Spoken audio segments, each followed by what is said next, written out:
Mentorship is one of the most influential forces in human development, and yet it is rarely measured, formally rewarded, or even discussed with seriousness. In academia, we talk about publications, grants, rankings, prestige, and titles. We talk about output and visibility, but the people who quietly shape lives, trajectories, and confidence often do so without recognition. Today on A4 Digest, I want to talk about the quiet power of mentorship, not as a feel-good ideal, but as a structural force that determines who thrives, who persists, and who disappears from our systems altogether. Most people can trace their progress back to a small number of individuals. 1, someone who noticed them early. 2, someone who asked a better question. 3, someone who believed before evidence existed. Mentorship rarely arrives as instruction. It arrives as permission. Permission to think differently, permission to belong, and permission to continue when self-doubt would otherwise end the story. What makes mentorship powerful is not authority, it is attention.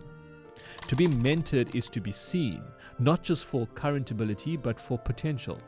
And potential is fragile. It requires protection before it can prove itself. Elite sport understands this instinctively. Young athletes are not judged solely on performance. They are evaluated on trajectory. Coaches invest in those who are still forming, knowing that early guidance compounds over time. Academia, by contrast, often waits for evidence before offering support. By the time ability is visible, many have already left. This delay is costly. Talent is not evenly distributed, but opportunity is even less so. Those who arrive with social capital, confidence, and familiarity with institutional norms navigate systems more easily. Those without these advantages rely disproportionately on mentorship to survive. When mentorship is absent, inequality becomes invisible and self-reinforcing.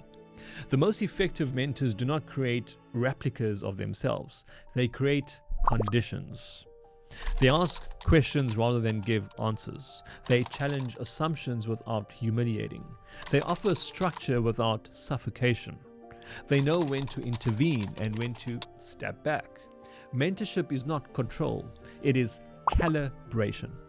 There's also an ethical dimension to mentorship that is often ignored. Mentors hold asymmetrical power. They influence access, confidence, and direction. When exercised carelessly, this power can distort development, suppress autonomy, or entrench dependency. True mentorship aims at independence. The goal is not loyalty, the goal is capacity. In elite sport, the best coaches eventually want to be unnecessary. They prepare athletes to self-regulate, self-correct, and self-motivate. They understand that overcoaching weakens judgment. In academia and professional life, mentorship sometimes becomes possessive. Influence is confused with ownership. Credit flows upwards rather than outwards. This is not mentorship, it is extraction. Quiet mentorship resists this temptation. It does not seek recognition. It does not center the mentor's legacy. It prioritizes the mentee's agency, even when that agency leads elsewhere. This is why quiet mentors are often forgotten and why their impact is so deep. Another reason mentorship remains undervalued is that its effects are delayed. A conversation today may change a decision months later. A moment of reassurance may prevent abandonment years down the line. The causal chain is long and difficult to trace. Metrics struggle with this. Institutions therefore struggle to reward it. But difficulty of measurement does not diminish importance. It amplifies responsibility. Mentorship also functions as cultural transmission. It teaches not only skills, but norms such as how to handle rejection, how to disagree with integrity, how to fail without collapsing, and how to succeed without arrogance. These lessons are rarely written down. They are absorbed through observation, modeling, and trust. Without mentorship, people learn these lessons through error, often at a great cost. If you're navigating academia and wondering how people actually progress from PhD to professorship, not in theory, but in practice, I've built something for you. Becoming a Professor is my credited online course for graduate students, postdocs, early career academics, and aspiring professors who want clarity, strategy, and momentum. It covers research mastery, publishing, funding, leadership, resilience, and career transitions with structured lessons, workbooks, and real world frameworks. Academia rewards strategy, not guesswork. So, if you're serious about your academic future, the link can be found in the description below.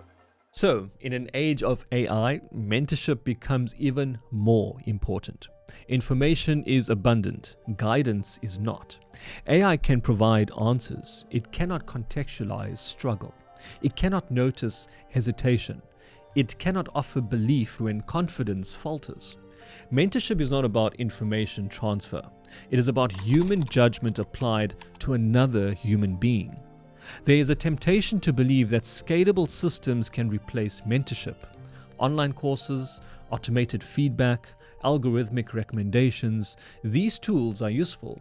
They expand access, they lower barriers, but they cannot replace the experience of being taken seriously by another person.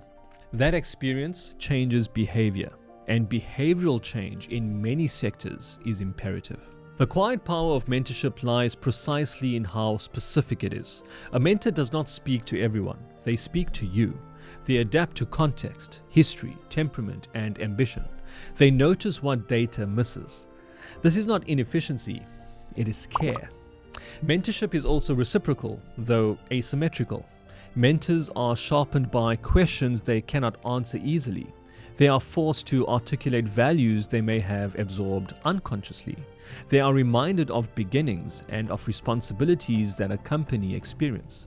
In systems obsessed with scale, mentorship feels outdated, but human development has never been scalable. It has always been relational, one person at a time. It is not about changing the world, but in this context, it is about changing the world for that one person. And that's the power of quiet mentorship. If institutions truly valued long-term excellence, they would invest more heavily in mentorship. They would protect time for it. They would reward it meaningfully. They would treat it not as a charity, but as infrastructure. Because without mentorship, talent leaks quietly. And once lost, it rarely returns. The quiet power of mentorship does not announce itself. It does not trend. It does not perform. It does not compete for attention. But it shapes futures. And in a reality that is increasingly driven by speed, automation, and abstraction, the most radical act may be to sit with another human being and say, I see what you could become, and I'm willing to help you get there. That sentence has changed more lives than any algorithm ever will, and it always will. Until next time.